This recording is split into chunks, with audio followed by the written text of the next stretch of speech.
कमर आपकी खिदमत में हाजिर। उम्मीद है आप ठीक होंगे। अल्लाह ताला आपको इसी तरह हंसता मुस्कुराता रखे। दोस्तों, आज का टॉपिक यूरिक एसिड के ऊपर है। बहुत इंपॉर्टेंट टॉपिक है। यूरिक एसिड एक नॉर्मल वेस्ट प्रोडक्ट है जो आप की डाइजेशन जब आपकी होती है, जब आप खाना खाने के बाद खाना डाइजेस्ट होता है आपके इंटेस्टाइन में, तो उसके बाद जो वेस्ट बनता है उसके अंदर ये यूरिक एसिड होता है। अब ये ज़रूरत से ज़्यादा अगर आपका यूरिक एसिड हो जाए, अकामुलेट हो जाए बॉडी में, तो इसको हम इस फॉर्म को हम हाइपर यूरिसीमिया कहते हैं, जिसमें आपने सुना होगा कि किसी को यूरिक एसिड हो गया है, यूरिक एसिड की बीमारी हो गई। दोस्तों, यूरिक एसिड क्या है, ये कैसे होता है, और पेशेंट जिन मरीज़ों को ये होता है वो क्या कंप्लेन करते हैं और इसकी क्या ट्रीटमेंट है, इसके बारे में आज हम बात करेंगे। दोस्तों, यूरिक एसिड में यूरेट क्रिस्टल्स होती हैं, वो उसकी फॉर्मेशन होना शुरू हो जाती है, और वो फिर अगर आप यूरिनरी टेस्ट करवाएं, आप अपना पेशाब का टेस्ट करवाएं, तो उनमें भी ये क्रिस्टल्स आना शुरू हो जाती है। और इसके बाद भी अगर आप इसकी ट्रीटमेंट ना करें तो ये आपकी किडनीज में स्टोन्स बनाना शुरू कर देती हैं। और उसके बाद फिर ये होता है कि लोग जब इग्नोर करना शुरू कर देते हैं इसके बाद भी, तो आपकी जो ये पैरों की और हाथों की जो छोटी उंगलियां हैं उनमें ये डिपॉजिट होना शुरू हो जाती हैं क्रिस्टल्स। उस फॉर्म को हम गाउट कहते हैं। बड़ा पेनफुल आर्थराइटिस होता है, और पेशेंट जब आता है हमारे पास तो वो कहता है, डॉक्टर साहब हमें किसी भी दवाई से आराम नहीं आ रहा, ना कोई पेन किलर से आराम आ रहा है, ना किसी इंजेक्शन से आराम आ रहा है। तो दरअसल वो यूरिक एसिड की जो क्रिस्टल्स की डेपोजिशन जो होती है उसकी वजह से वो पेन हो रहा होता है। उसको हम, एक बीमारी होती है, उसको हम गाउट कहते हैं। बहुत ज़्यादा ये होना शुरू हो जाती है। दोस्तों, अब हम इस पे बात करेंगे कि इसकी क्या वजूहात हैं, आखिर यूरिक एसिड क्यों पेशेंट्स में बढ़ रहा है। दोस्तों, सबसे जो इसका जो एक मैकेनिज़्म है, अगर वो मैकेनिज़्म आउट हो जाए, अगर आपकी ओवर प्रोडक्शन हो जाए बॉडी में, यूरिक एसिड बनना ज़्यादा शुरू हो जाए और एक्सक्रीशन कम हो जाए, क्योंकि ये एक्सक्रीट होता है यूरिन से और ये फ़िल्टर आउट होता है आपकी किडनीज से। जब ये इम्बैलेंस हो जाए, इसमें आपकी प्रोडक्शन ज़्यादा हो जाए यूरिक एसिड की और एक्सक्रीशन कम हो जाए, तो ये आपकी बॉडी में ज़्यादा जमा होना शुरू हो जाता है। फिर ये प्रॉब्लम्स करना शुरू हो जाता है मुख्तलिफ़ जगह पे जाके आपको।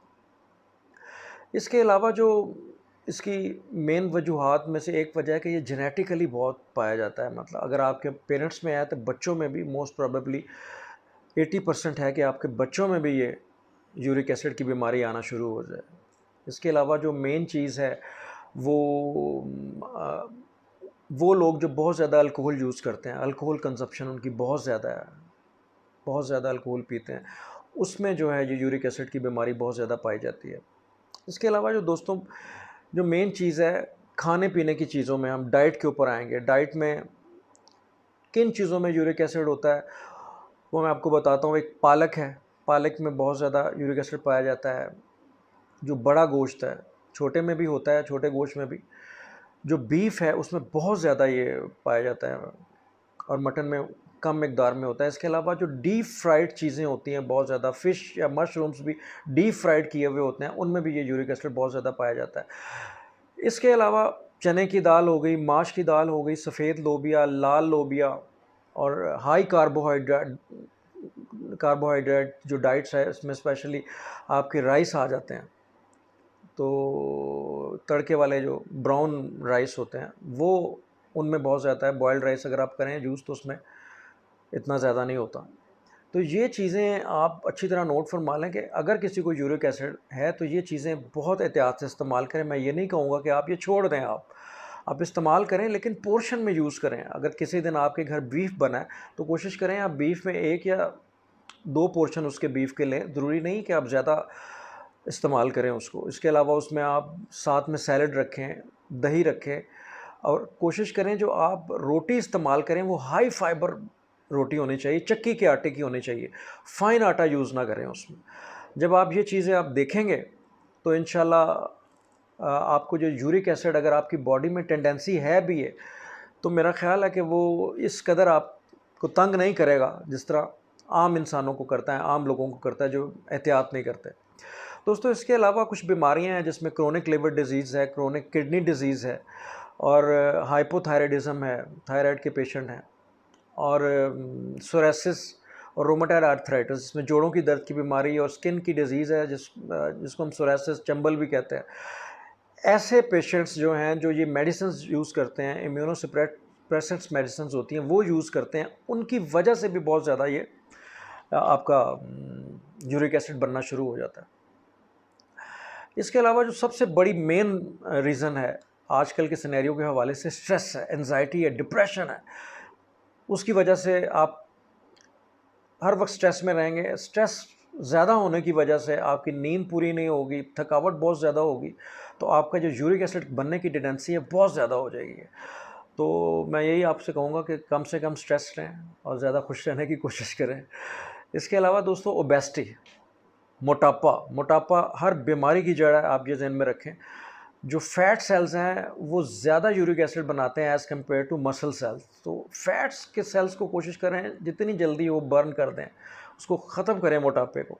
और ये मोटापा आपको पता है कि आता तो एकदम है, लेकिन बहुत आसानी से ये नहीं जाता, इसलिए ग्रेजुअली अपना वज़न जो है कम करना शुरू करें और कोशिश करते रहें कि आपका वज़न जो है वो आहिस्ता आहिस्ता कम होता रहे। अगर आपको इस किस्म की बीमारी है यूरिक एसिड, तो मोटापा कम किए बगैर आपकी जान नहीं छूटने वाली, ये ज़हन में रखें मेरी बात।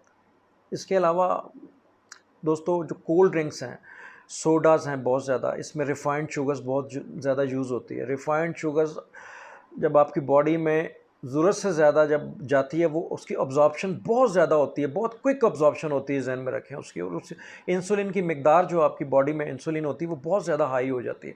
उसकी वजह से यूरिक एसिड जो आपका बढ़ना शुरू हो जाता है बहुत ज़्यादा। तो ये देख लें कि आप रिफ़ाइंड चीज़ें, प्रोसेस्ड फूड जो हैं वो बिल्कुल यूज़ ना करें। पास्ता हो गया, ठीक है, और ये नूडल्स हो गई, और मतलब पिज़्ज़ाज़ हो गए आपके, और ये चीज़ें आप बिल्कुल कम से कम यूज़ करें। नेचुरल आपका खाना जो है, देसी खाना यूज़ करें। मुश्किल तो बहुत है ये बात, लेकिन बहरहाल दोस्तों, अगर आपने अपनी सेहत का ख्याल रखना है तो आप कभी कभी ये खाने, इस किस्म के खाने इंजॉय कर सकते हैं। ट्वाइस इन ए वीक तो नहीं मैं कहूँगा, ट्वाइस इन ए मंथ मैं कहूँगा। महीने में 1 या 2 मरतबा आप इस किस्म के खाने अगर खा भी लें तो कोई मसला नहीं है। ज़िंदगी में एंजॉयमेंट भी बहुत ज़रूरी है। तो दोस्तों, ये आपने चीज़ें नोट कर ली होंगी, ये बहुत ज़्यादा ज़रूरी चीज़ें थी जो मैंने आपको बताई। और कुछ ड्रग्स भी हैं जिसमें कीमोथेरेपी यूज़ करने वाले पेशेंट्स हैं, कैंसर्स की मेडिसिन यूज़ करने वाले पेशेंट्स हैं, उनमें बहुत ज़्यादा होता है। एस्पिरिन कम से कम यूज़ करें आप। इसके अलावा दोस्तों, मैं आपको बताऊंगा कि ये गाउट, जो क्रिस्टल्स डेपोजिशन बॉडी में बनना शुरू हो जाती है, इसकी ट्रीटमेंट हम कैसे करें। इसमें कुछ मेडिसिन्स बाज़ार में मिलती हैं, उसके बारे में बताऊंगा। वो है एलोप्यूरिनॉल, उसका फार्मूला, यानी ज़ैलोरिक के नाम से वो मार्केट में मिलती है। वो आप 300 मिलीग्राम से लेकर 100 मिलीग्राम से लेकर 300 मिलीग्राम तक होती है। जो माइल्ड टू मॉडरेट केसेस होते हैं, आप 100 मिलीग्राम डेली एक टैबलेट आप लेना शुरू कर दें, और जिसमें बहुत सीवियरिटी है वो 300 मिलीग्राम बीडी भी आप ले सकते हैं, उसमें सुबह शाम भी ले सकते हैं वो गोली। इसके अलावा एक फार्मूला न्यू रिसर्च के मुताबिक आया, फेबेक्सोस्टेट हम उसको कहते हैं, वो मार्केट में गो यूरिट के नाम से वो टैबलेट अवेलेबल है। उसमें 40 मिलीग्राम की भी है और 80 मिलीग्राम की भी है। तो आप ये दोनों स्ट्रेंथ यूज़ कर सकते हैं। अगर बहुत ज़्यादा सीवियरिटी है तो 80 मिलीग्राम ओडी में एक दफ़ा दिन में यूज़ करें, और अगर ज़्यादा है तो 40 मिलीग्राम दिन में 3 दफ़ा भी यूज़ कर सकते हैं। मैक्सिमम डोजेस की 120 मिलीग्राम है। तो ये गो यूरिक के नाम से है, और दूसरी ज़ैलोरिक मैंने आपको बताया। ये चीज़ें जो मेन जो मेडिसिन मार्केट में अवेलेबल हैं। तो दोस्तों, इसमें आप, ये तो मेडिकेशन है। इसके अलावा जिस जॉइंट में आपको पेन हो रहा है उधर आप यूज़ कर सकते हैं बर्फ़ का एक रख के, रैप करके, बर्फ़ रख के कपड़े में आप 30 सेकंड तक आप उधर रखें, और अल्टरनेटिवली गर्म पैड भी बना के 3 मिनट तक, यानी 30 सेकंड तक आप उसको रखेंगे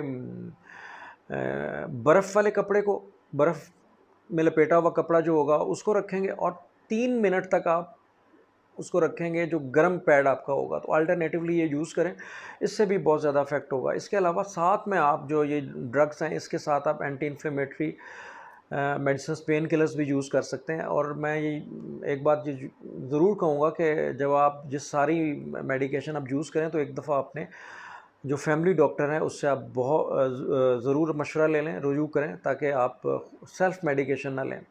ये सारी बातें बहुत ज़रूरी थी दोस्तों। इसके ऊपर अगर आप अमल करेंगे तो इंशाल्लाह यूरिक एसिड की बीमारी से आपकी हमेशा के लिए जान छूट जाएगी, और अगर कभी बढ़ेगा भी तो कम से कम आपको टेंशन नहीं होगी। आप खुद ब खुद अपनी डाइट को कंट्रोल करके आप कर सकते हैं। उसमें अगर आप डाइट के साथ अपना लाइफस्टाइल भी चेंज करें, थोड़ी सी एक्सरसाइज करें, वॉक करें, अपनी कैलोरीज टाइम पे बर्न करें, तो मेरा ख्याल है कि यूरिक एसिड तो क्या कोई भी बीमारी आपके पास नहीं आएगी। दोस्तों उम्मीद है आपको मेरा टॉपिक आज का पसंद आया होगा। मेरे चैनल को सब्सक्राइब करें और बेल का जो बटन है, आइकन है, उसको ज़रूर प्रेस कर दें ताकि आने वाली वीडियोस आपकी अपडेट आपको मिलती रहे। डॉक्टर कमर को इजाज़त दीजिए। बहुत शुक्रिया। So thank you much. Very much.